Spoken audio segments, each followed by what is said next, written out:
Thank you all. My name is Jerry Papazian. I'm the chairman of the Armenian Film Foundation. I'm going to be acting as our MC today. We have a very big program, long program, not a long program, a lot of speakers, and wanted to make sure we're all staying on time. So with that, it gives me great pleasure to invite our host to come up here, the interim dean of the USC Libraries, Maria Schulze-Coburn. Maria.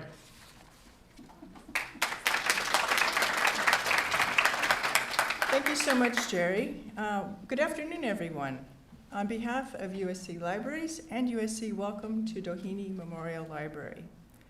Thank you for joining us today to honor the legacy of Professor Vahakn Dadrian and to celebrate the addition of his important research collection on the Armenian Genocide to USC Libraries.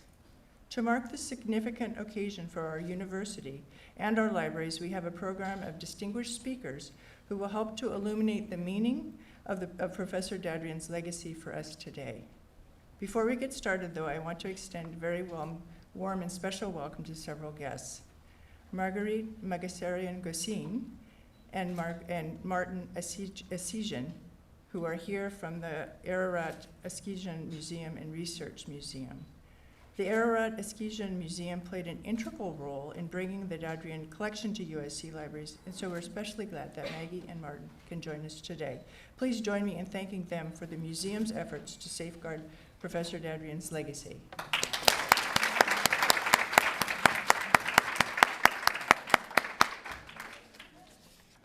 And I'd also like to introduce and welcome USC's Senior Vice President for University Relations, Sam Garrison.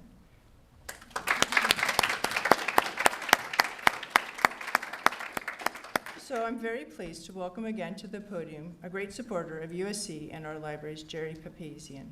Jerry has always been such a delight to work with over the years. He is so generous with his time, and I deeply admire his incredible commitment to USC and our students. Many of you here today know Jerry.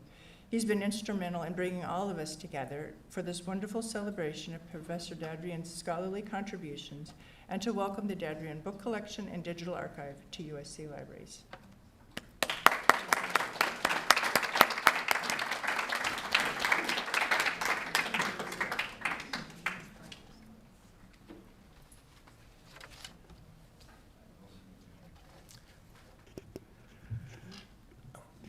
We thought it'd be important for you to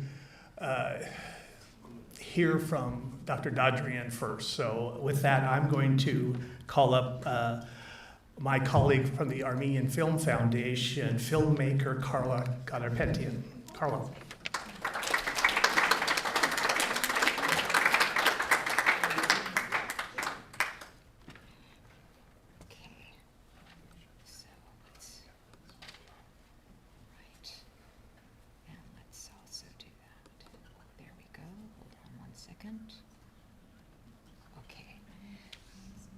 So there are two people I think would have liked to have been here today. The first person is Dr. J. Michael Hagopian from the Armenian Film Foundation, a friend, mentor, filmmaker extraordinaire. And he introduced me to Professor Dadrian years ago when we were making a documentary called Germany and the Secret Genocide. And he said, there is this Professor Dadrian is in New York, and the only way we communicate with him is by fax, okay? The infamous faxes. And I found this to be somewhat daunting because we needed to get things quickly, and we had to wait for the faxes. But in any case, I learned that it was Professor Dadrian's remarkable collection of documents that he got in interesting ways. We were able to use that in that documentary. And I think Michael would be extremely happy that these works, scholarly works, the whole collection is available here at a university that can be accessed by students, researchers, historians, ordinary folk, that it's here in a place that's accessible. And I think the other person who would have liked to have been here today is Professor Dadrian himself. And I know that sounds sort of odd to say, but I think he would have been happy that his collection is in a university, a prestigious university such as USC. And for that reason, we wanted to bring him in the room and just show you a very short clip of the interviews that are available here at USC through the Visual History Archives. So you can see all three of the longer interviews of Professor Dadrian. This is just a 3.5-minute clip. And I tried to choose statements that had to do with his overall view of Armenian genocide research.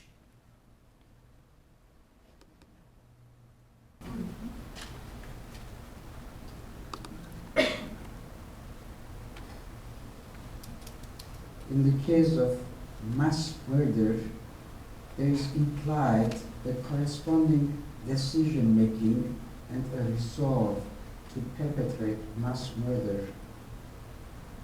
In the case of the Armenian genocide, we observe the incidence of not one single act of decision-making, but a sequence of conferences and deliberations as a result of which a final decision was reached. It is impossible to examine and understand the Armenian genocide without the application of what may be called the historical perspective. To me, the Armenian genocide is the climax of a historical cumulative development involving a series of episodic massacres in the decades preceding World War I and punctuated by a policy of oppression and repression by the Ottoman government. Therefore, we have to understand the specific salient points of this historical episode to understand its culmination in the Armenian genocide. To me, the most salient feature of this pre-genocide period of persecution and episodic massacres is the fact that each and every time when mass murder was committed by the Ottoman authorities, the perpetrators and by the same token the ruling government circles became immune from prosecution. When a perpetrator time after time commits a crime and gets away with it, it is in the nature of things that such perpetrators not only have no compunction or guilt feelings, but become even emboldened to repeat the crime. Therefore, the most simple principle emerging from pre-genocidal history of Turko-Armenian conflict is what we call the fact of impunity accruing to the Turks. Because of this impunity, the Turks felt that the Armenians were fair game and that they could do as they please. So, impunity is a factor that stimulates boldness and also encourages recurrence or repetition of the crime.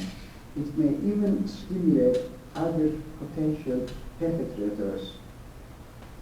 In my judgment, this aspect of the history of the Armenian genocide has not been sufficiently studied, explored, and taken into account in the analysis of the Armenian genocide.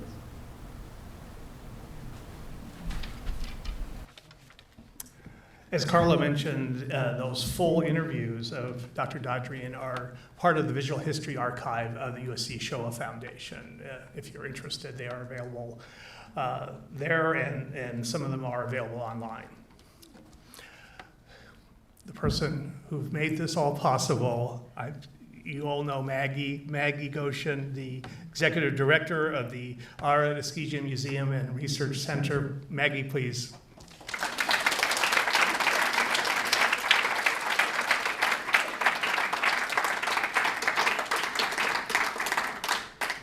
I'm a bit emotional, I'm sorry. Why did we get involved with Dadrian's archives? I'm passionate about history, everybody knows. I followed him for many years in the mid-90s, and then finally in 1999, I met him in person. I sat down for 4 hours and I listened to him. I didn't know it was going to take 4 hours, but if it was 24 hours, I would have listened. I was amazed. Finally, I had introduced myself because I was corresponding with him. And from then on, our friendship grew, and then until his demise. In early 2000, he contacted us. In fact, he contacted Mr. Eskijian that he wanted to donate some of his books to the library. And then we continued from there. I tried for many years to invite him to come to give a talk. He said he's not with museums. Not against me, it's just that he's not with museums. But then I think he was upset with something, which I'm not going to disclose. He called me one night, and my younger daughter answered the phone, and he said, "This is Vahakn." And she didn't understand who Vahakn is. She says, "Mom, there's somebody by the name Vahakn." Oh, I said, "Somebody's playing a joke, just ignore it." And sure enough, it was him. So he called back and said, "Tell your mom this is my number to call me." And then he said, "If you invite me, I will come." And he came 7 times after that. And every time I hosted him with pleasure and with honor. Our chairman, Martin Eskijian, was fascinated by his lectures. We've had numerous speakers, excellent speakers locally and internationally. Something about Dadrian spoke to his heart. He had read his book about the Armenian genocide. He said, "We've got to do something. We've got to digitize his archives." We had just finished working on Professor Virginia Sebastian's testimonies, 750 testimonies, survivor testimonies were translated into English in Armenia. So I wasn't ready to take another project that's digital work. I'm not an electronically inclined person. I was scared. But then God works in mysterious ways. A good friend of mine, Dawn McKean, who's here, she was going to write about a 100-year walk book. She contacted me, she said, "Maggie, let's go to Dr. Dadrian's house. You know him well, he's not answering the phone, because he has only one phone in the house. If he's not by the phone, he won't hear the phone." So we took the trip, but in a way I wanted to go to see the professor as well. I wanted to see his archives in his library so that I can respond to our chairman's vision. The minute we got in there, to go to Dadrian's house to upstate New York is Rochester, an hour drive to Genocide, that's where the lodging is, then to a remote village, half an hour drive in a countryside. There's no navigation, no internet, no lights. But Dawn, it was a keen person, had prepared herself. We got stuck for 2 hours at the door because he didn't hear the door. He's always scared that somebody is going to attack him, so he had locked the door, and he forgot we were coming. So we ended up going back to the hotel, come the next day, and everything was good. From the moment I walked into the house, I was frozen in time. It was paintings of Armenian battle sceneries, David Peg, it was the Armenian and Persian War about the 5th century. The entire house was paintings of Armenian battle sceneries that he had commissioned. And the library. And it's an older home. He's been living there for 75 years by the lake. It's a beautiful place. And then once you go up, you make a laugh. Those who know, has been to his house, they know what I'm talking about, especially Professor Akcham. And then from bottom to the top, library bookcases, books on the floor, on the side. You cannot walk around it. And there's his desk, and more books. After 4 days, I said to myself, this is it. We're going to embark in this project. After we came in, well, how am I going to convince the professor? He only writes everything with ink pen. He only uses a fax. He doesn't use computers. How can we convince him? So we digitized a couple of his journals so we can give him a visual presentation. He was told in 5 minutes. He said, "I'm on board, let's do it." I said, it will be disseminated and it's going to be on the website. So he began mailing it to us. We had some hiccups along the way. He forgot to pick up the boxes, ended up at a postal service, so we had to make arrangements to come back. I was furious at myself, a chance that I took it. These are important documents. Nevertheless, so the following year, we took a trip there with my friend, the gentleman who was doing the digitization, so we brought about 6 luggages. As we were leaving in the evening, it's 1 o'clock in the morning, we were going to go to Rochester by 5 o'clock to take a flight. He said, "You can't take it. You're taking my soul and my blood. This is my world, and you're taking it away." Finally, he allowed us. After we came in, we started, but the problem is his files. His files are his personal notes, and I respect him for it, but he's glued everything in the file. So you have to spend a lot of time preparing it for scanning, and the gentleman after a while said, "I can't do it. I'm spending more time prepping it than scanning it." Then I had to move plan B. I invited a good friend of mine from Paris who worked in archives. He came for 4 years, 4 months each time, 6 days a week, 8 hours scanning. We did about 37,000 pages, about 10 archival boxes. We thought that we got half of it. But then when I was there, I realized his health wasn't doing very well, and I convinced him to move him to Los Angeles. And he was excited. He announced to everybody that he's moving to LA, but there were some interferences, and he changed his mind. And after that, I started going every year. And I have to thank here my husband, because he was my pillar. He took me every year so I can visit him to make sure he was fine, because I was worried about him. He lives in the middle of nowhere. There's not even a glass of water to give it to him.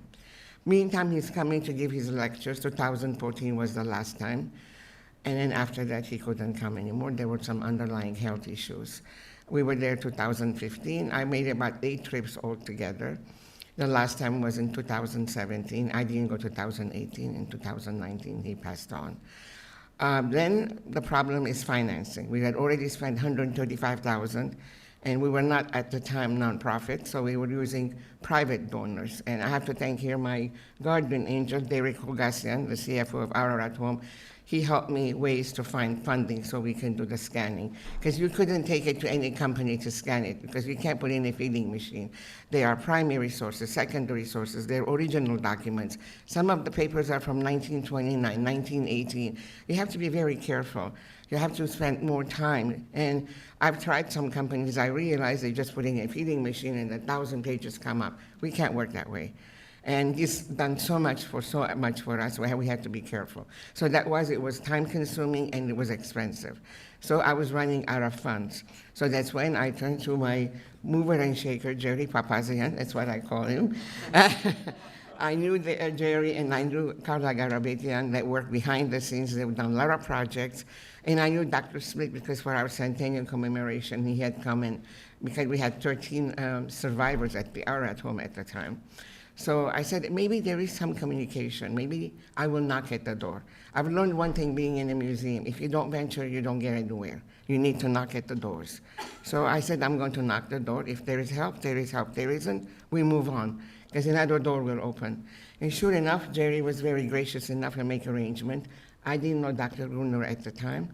I met him. I'm eternally grateful to him because he was a visionary. He knew the importance of Professor Dadrian's archives, and the minute he opened the files that I had brought with him, I didn't know the files I brought, they were German files. I just picked up from the luggages and I came in because I was running late. And the minute he opened the file, he says, how about the library? So I knew the direction was going elsewhere. So that means I had to hop in, go back again to Geneseo, to his house, and talk with the professor. Little did I know that he had created a trust because he was disappointed with many issues, and he gave it to his landlord everything. He didn't care anymore. And I was shocked. And I knew the landlord because I was always in touch with him. We was always communicating.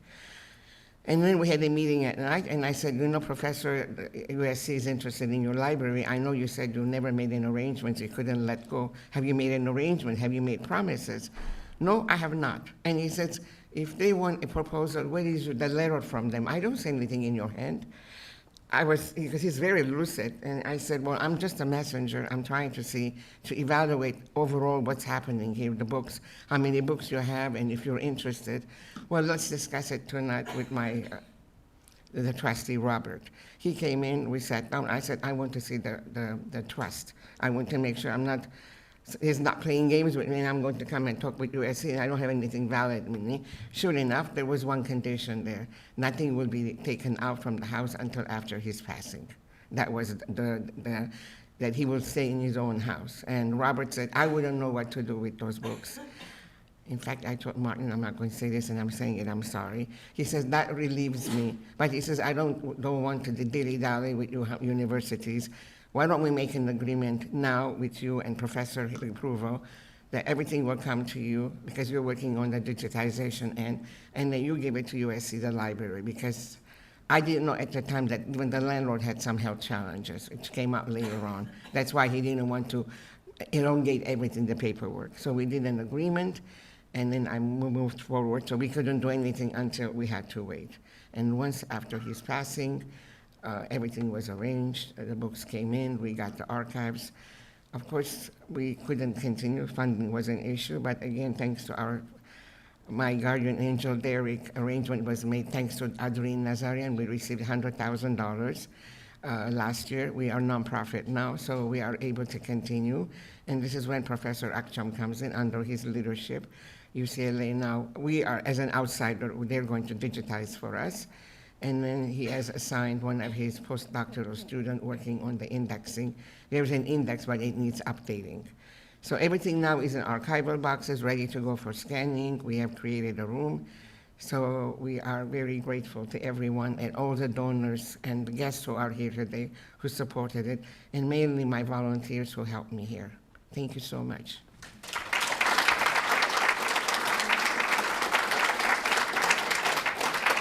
Thank you, Maggie. I think you know where the phrase, don't ask how the sausage is made now, but thank you. It was a long journey to get here, but we're thrilled that it is. It's a pleasure to introduce Martin Eskegian, the chairman of the Arad Eskegian Museum and Research Center, a USC alumnus and professor at Viterbi. So, Martin.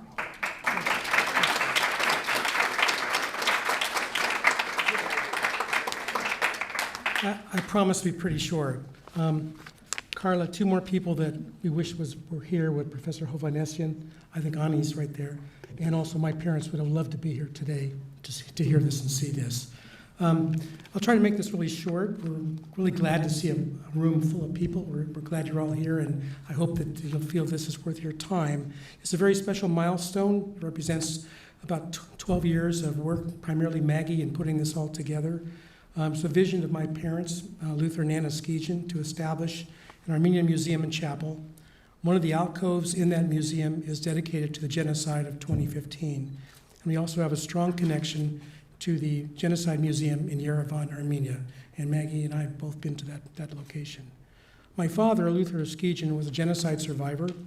He came to California after his father died of typhus, managing at least two orphanages we know about in Aleppo.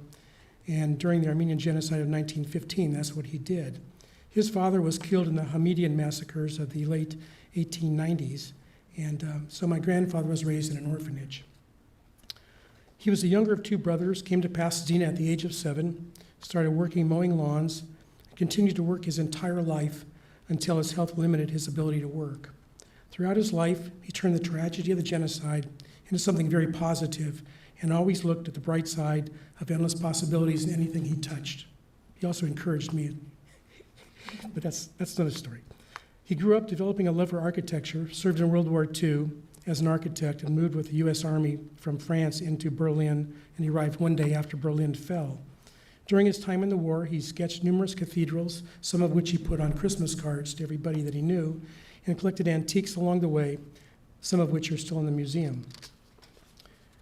He was always donating his time and effort to help others. In the end of his career in the 1970s, his vision really was to build a museum and a chapel. And with cooperation of the Arad Home of Los Angeles, that was realized, and he began the architecture and the construction of that facility, completed in 1985. He and my mother opened up the museum with their own collection of Armenian, European, and other artifacts, books, coins, some things from Europe. And they would go on Sunday afternoons to the museum. And one day, a lady named Maggie Goshen appeared, and she'd come to visit her grandmother. And she visited the museum, and the rest is history. Maggie fell in love, and it became her life work. Through the years, the museum has grown to the collection of artifacts as well as including the libraries of many academics. And after my dad's health deteriorated, I became the chairman. One of the hundreds of lectures and special events she put together, as she already said, was Professor Dadrian, who came. And we realized that this is probably the most recognized and most famous Armenian genocide scholar. I said we should do something with his archives. And so Maggie and the librarian at that time prepared a plan and presented it to Dadrian in 2010, and the following year we started the digitization. Over the next 9 years, Maggie visited him 8 times in upstate New York, which is a big feat. Along with each visit, she discovered more documents, more things, more books, more rugs, more everything. We put a plan together with the help of Derek, the director of the Arrot Home, to bring him to LA. We had planned to bring him to Los Angeles with his books, with his archives, and set him up at USC. But during the time that we'd said that and tried to get it in motion, he was just too far gone. He couldn't do it. So in 2016, Maggie visited the professor and obtained a written agreement that his documents would come to our museum and we would donate his entire library to USC. In 2019, he passed away, and the plan was to move his archives and books to Southern California. Maggie arranged a visit along with Carla and Derek, and time to have a truck from USC come and pick up everything. With the rise of COVID, there's been many delays in this process of cataloging, but today is a milestone that has been reached, and his books in many different languages, some of which are hard to translate, are ongoing, and they are now in the Genocide Library of USC. Special thanks to Professor Wolf Gruner, who has assisted in this process through the years, and to Jerry Papazian, of course, who served as our liaison to USC. Our vision to make Professor Dadrian's library of over 4,000 books available to the world is now realized, and is here at USC. Thanks again for being here today. It's a pleasure to see you all here, and just thank you for your time to be here, and we feel it's a major step forward in the actual documentation of the Armenian genocide of 1915. Thank you.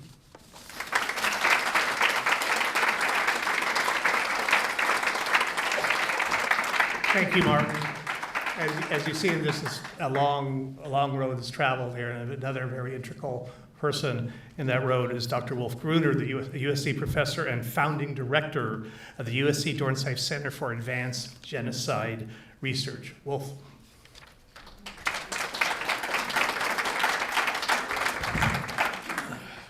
Thank you very much. As you hear from my accent, I'm originally from Germany.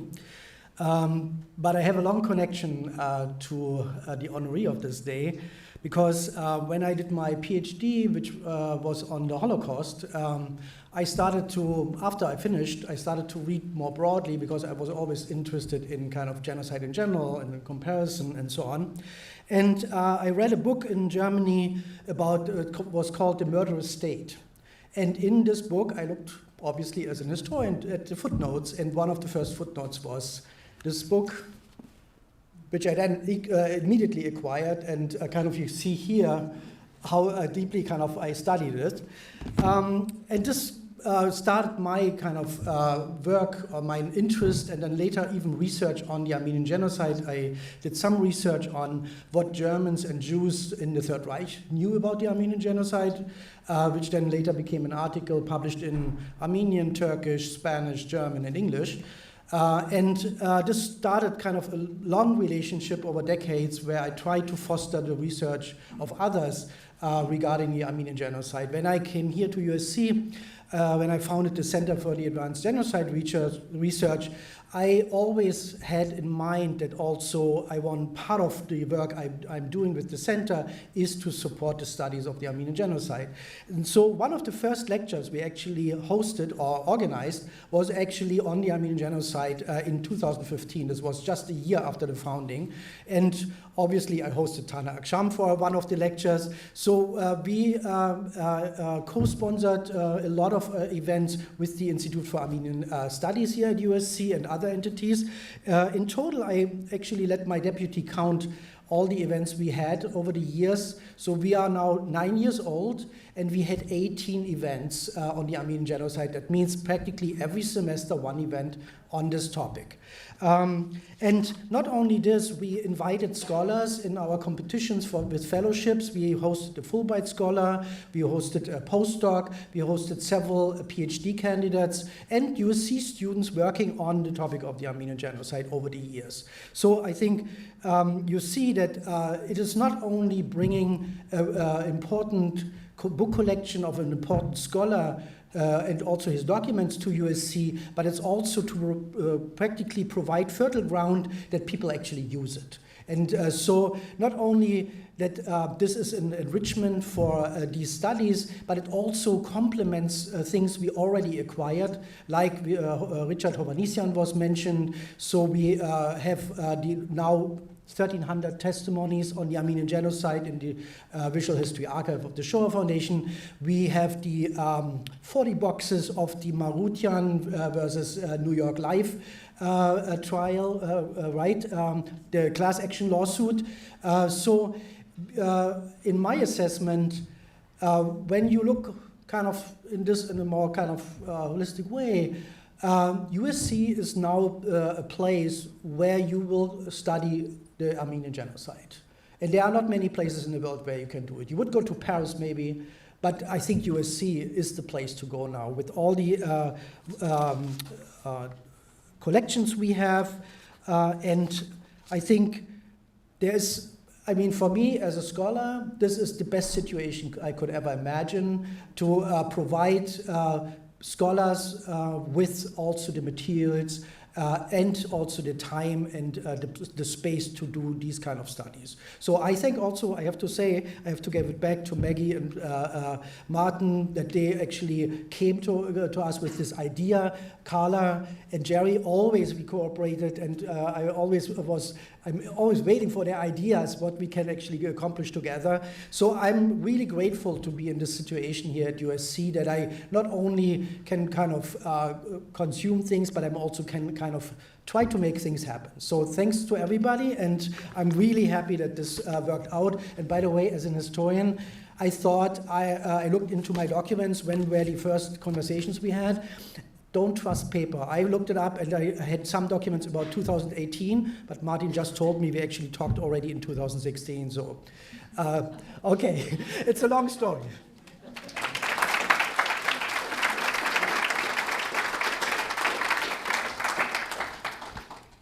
Well, this collection will be available to students and researchers, historians, and I'm thrilled it's here at USC, where we also have the USC Dornsife Institute of Armenian Studies. And we have today our director, Dr. Shushan Karapetyan, the director of the USC Dornsife Institute of Armenian Studies. Shushan.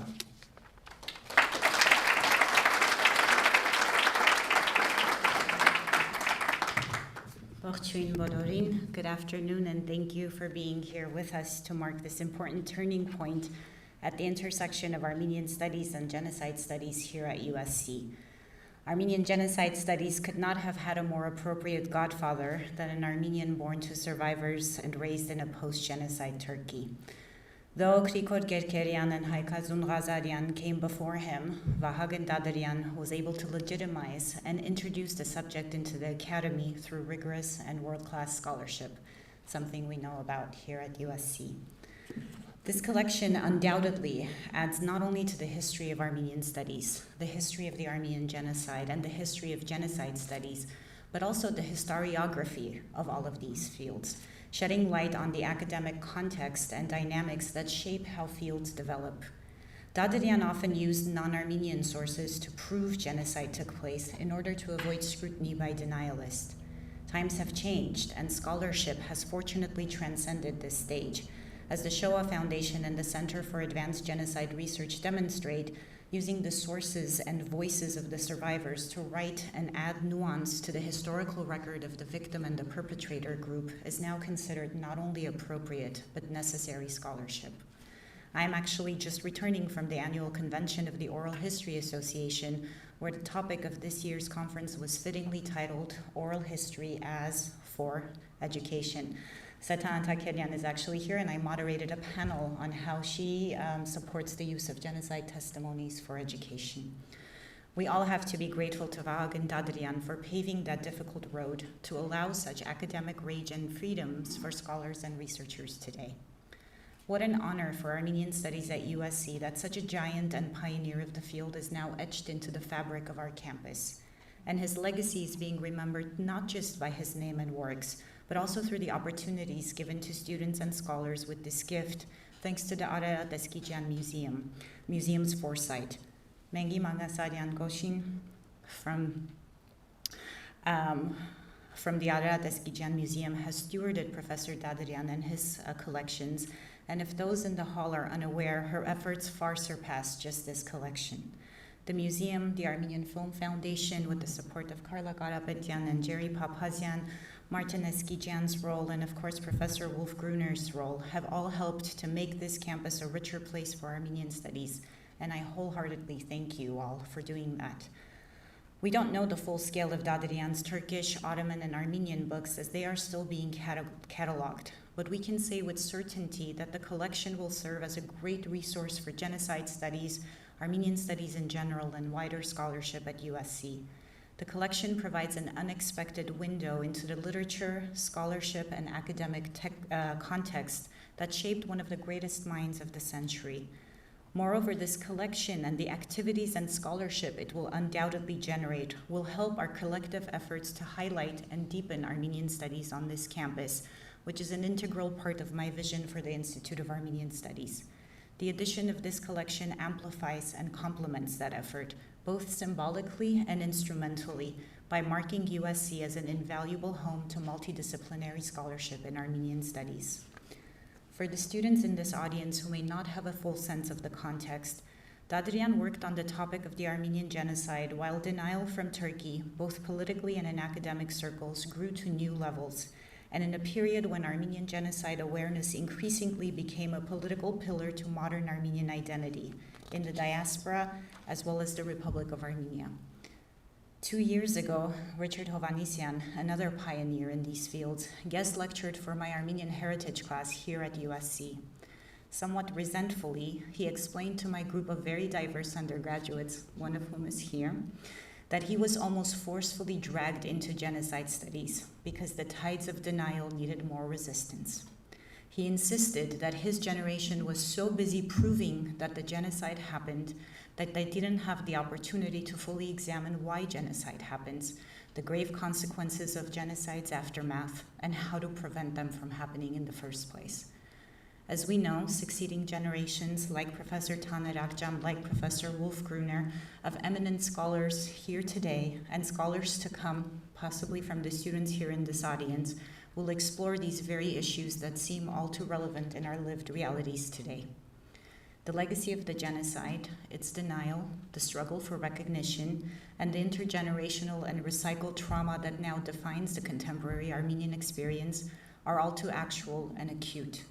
We recently witnessed the humanitarian catastrophe and ethnic cleansing of the Armenians of Artsakh, where the rhetoric, discourse, and actions of genocide were weaponized to commit atrocities. Thinking about the inception, realization, prevention, and aftermath of genocide cannot be more timely or relevant. Carla, I'm so grateful for the video you showed where Professor Dadrian, in his own words, talked about the grave consequences of impunity. This collection and this very event to mark its integration at USC fosters an environment that recognizes the indispensable role of academia in generating scholarship that shapes global narratives and ideologies based on historical truth, and the individuals and communities who are bearers of the foundational impact. I thank all the contributors for reminding us of the critical role of academia and scholarship. Thank you.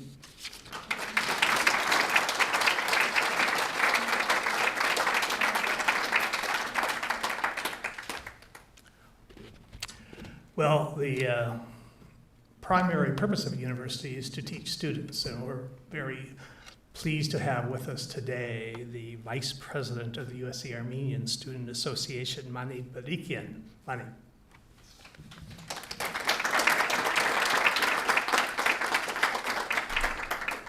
Good afternoon. Los Angeles is home to the largest population of Armenians outside of Armenia, a diaspora whose contributions to the local community are felt immeasurably in their size, impact, and deeply rooted historic nature. Los Angeles also happens to be the city which houses USC, a top-tier academic institution where thousands of Armenian Americans are proud to call themselves Trojans. Just as USC is integral to the landscape that is Los Angeles, the Armenian community is integral to USC. Over the last several years and decades, USC's Institute of Armenian Studies has made USC a pioneer in academia for all things Armenian. Meanwhile, the vibrant Armenian student body on campus has propelled USC to new heights and visibility on the national stage, becoming a leader for student activism in the academic sphere. All of this cannot be and is not possible without the academic environment fostered at USC, which encompasses breadth, diversity, and real-world applicability.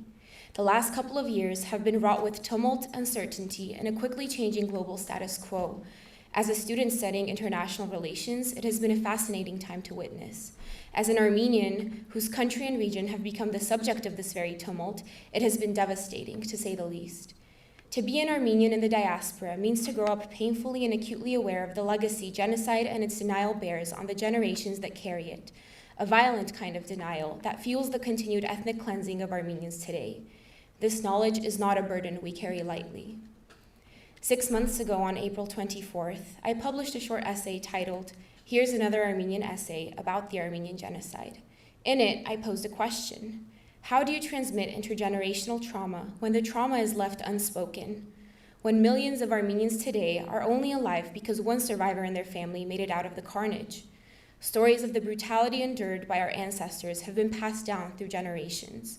But for every story told, hundreds more are lost to memory, time, and the deeply ingrained Armenian tradition of silence. The addition of the Vahakn Dadrian Armenian Genocide book collection to our libraries brings USC one step closer to preserving those stories that did not fall victim to silence and making space for them in academia, from our classrooms and libraries to the very history we choose to study. The need for academia in making never again a reality has never been as relevant as it is today. For it is only through scholarship that we can bridge human experience to the global narrative. And now more than ever, Armenian issues demand a space in this scholarship. As students, we are destined to one day carry this academic torch. It is an honor and a privilege to be here today, marking the addition of this important collection to our academic toolkit. Thank you.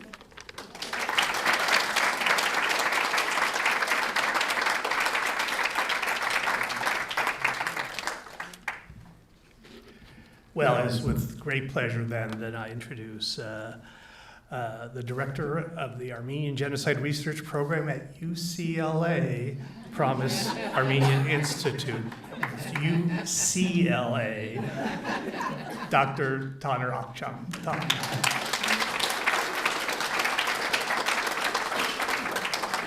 Thank you so much.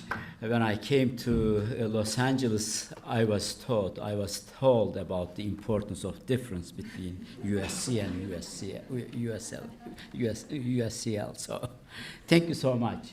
So we should turn on. I was told that I should talk about my personal relation with Vahakn Dadrian and to bring a human here in the room a little bit beyond his scholarship.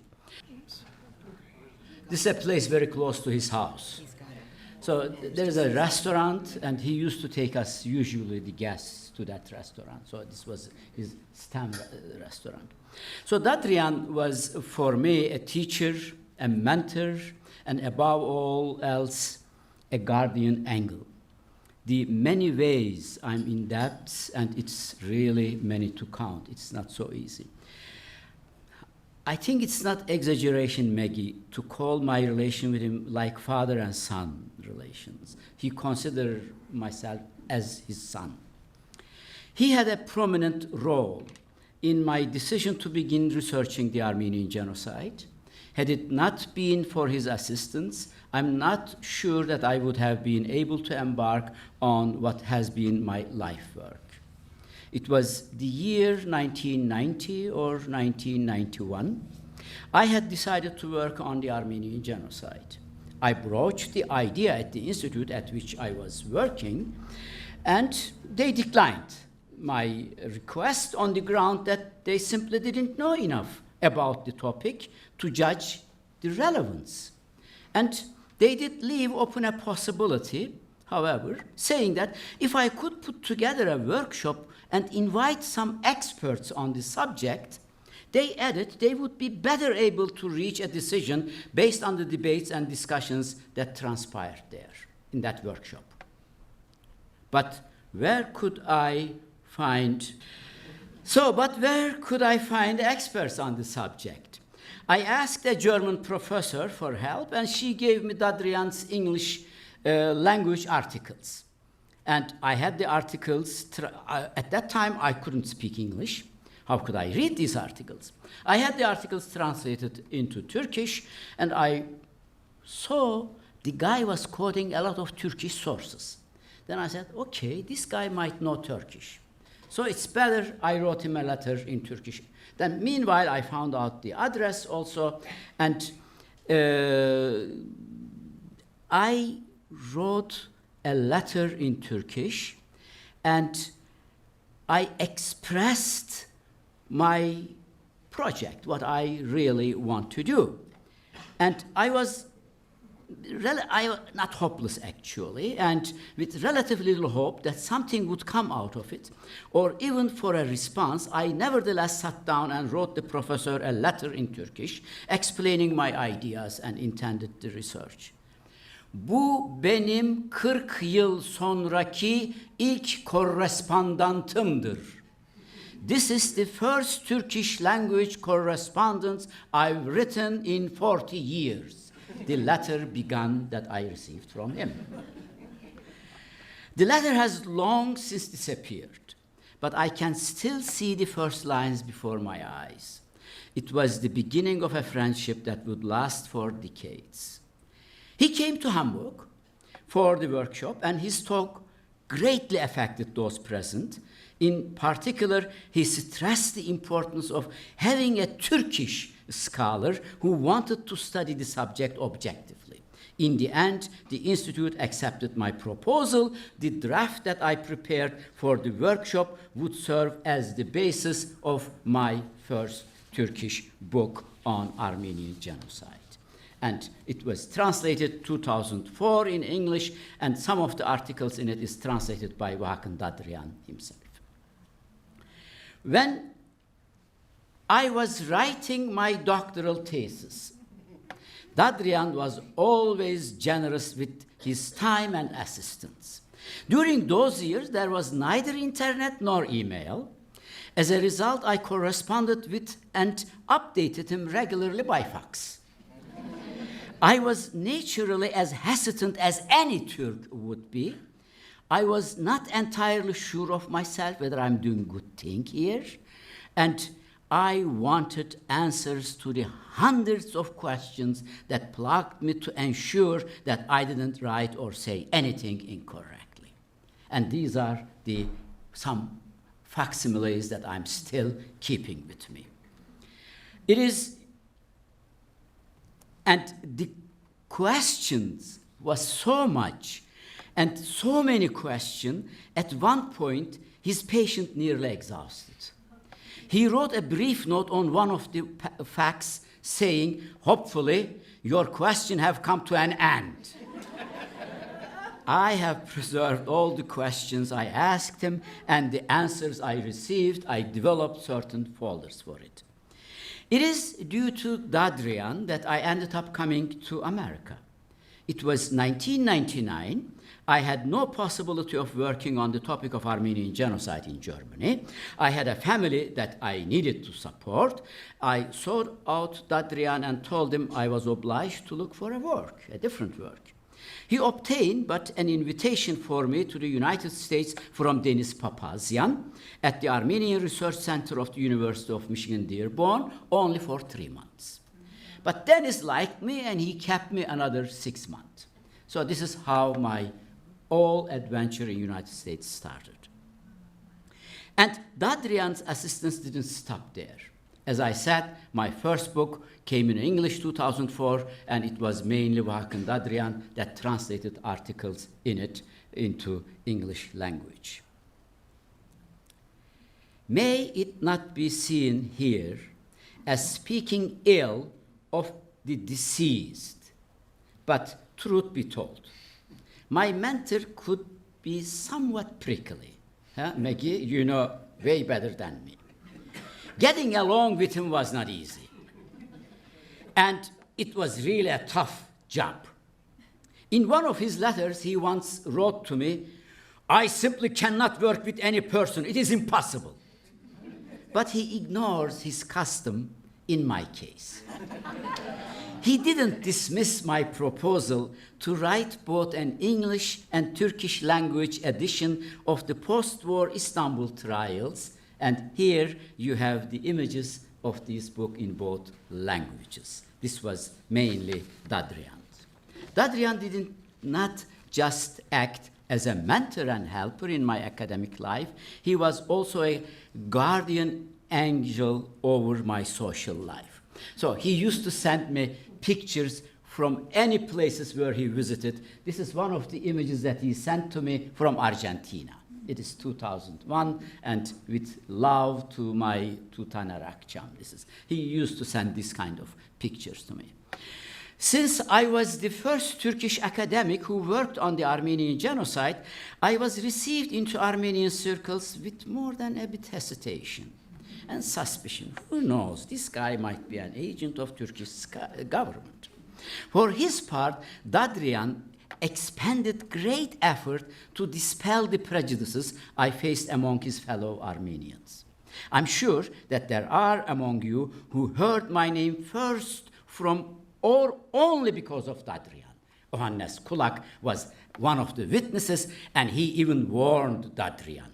When Dadrian called him and saying that there is a Turk, then he told Dadrian, "Are you crazy?" No, this is not one of those Turks that you know, Dadrian told him. So Dadrian used to invite me to the gathering he would attend and introduce me to these circles. At one such meetings, the question was directed at me as to why I had decided to work on the Armenian genocide. I replied, it was actually due to a coincidence. But Dadrian then interjected, "No!" and launched into an ardent explanation. "You know this person," showing finger to me, "he has suffered greatly. He has sat in prison, and he has been tortured. His family has suffered greatly." He knew, of course, meanwhile, my father, my mom, and so on and so forth. So he was a part of family in that sense. "He suffered greatly. He sat in prison, and he has been tortured. His family has suffered greatly. It is because of the suffering of his own family and the torture that he knows and understands our suffering as Armenians. It is thus no coincidence that he has decided to occupy himself with the Armenian genocide. He always longed for Istanbul, especially Üsküdar, the neighborhood that he grew up. I intensely wanted him to come to visit Istanbul, but he was greatly afraid. "If I go there, they'll kill me," he would say, and there was nothing I could do to convince him otherwise. When I asked him, "What food do you miss the most?" he would always reply, "Izgara köfte," or grilled meatballs. Whenever he would come to Hamburg, I would take him to the restaurant of Maraşlı Oruç abim, an Alevite. He couldn't get enough. He would order several plates of ızgara meatball and eat them all. Oruç abi would joke, saying, "This man's appetite is unquenchable." Dadrian was the founding father of Armenian genocide studies. There is no need to speak of his contribution here. I'm his product, as best example. He created the field of the study. So much so that whatever discussion we will have today on Armenian genocide will be built on the body of knowledge that Dadrian has bequeathed us. He was a great scholar, but his heart always beat for his own people and for humanity in general. Dozens of times, without exaggeration, he told me that he frequently could not sleep at night. Even in his dreams, the cries of the children who had been killed, of the people murdered in the deserts of Syria, did not leave him. Dadrian had the rare ability, according to me, to combine in his work the objective analytical eye of a scholar with the search for justice for those who had perished for their descendants. It was this guiding principle that made him such a great scholar. What Dadrian meant to me. Please permit me to be very personal this time and repeat something what I wrote already Dadrian when he was alive. He read all this now what I'm going to say you. My dear Hocam, my dear master, as you know, one of the fundamental creeds of Sufism is the bond between master and disciple. Like the relationship between teacher and student, it is grounded upon a shared interest in a subject and the willingness to transmit knowledge. Teachers and students, however, need not to share a personal relationship beyond mutual respect, courtesy, and cooperation. According to their respective roles, after the training is completed, students and teachers may part away. If they remain in contact, whether socially or professionally, their relationship will never be the same. The bond between a master and disciple goes even deeper than this. Profound and personal, it involves not only the transmission of knowledge, but also more significantly spiritual wisdom. A Sufi disciple may bond with another master only by leaving the previous one. He should get the permission for it. And the disciple acknowledges the master even when teaching others in turn. Dear Hocam, you were my master and will always remain so. In fact, you are the master of all of those whose hearts beat for justice and humanity. This is the lines that I wrote to him. Upon receiving the Adorno Prize in 1997, the renowned sociologist Norbert Elias, during his acceptance speech, said that he carries a torch that was lit long ago by those before him, and that there will be others after him to carry it into the future. I know that one of the Dadrian's ultimate desires was to see young scholars pick up and carry the torch he had borne so far. When the establishment of this library, you transmit the coming generations the torch that Dadrian had lit and carried forth. Where he has gone, he may rest in peace. Thank you so much.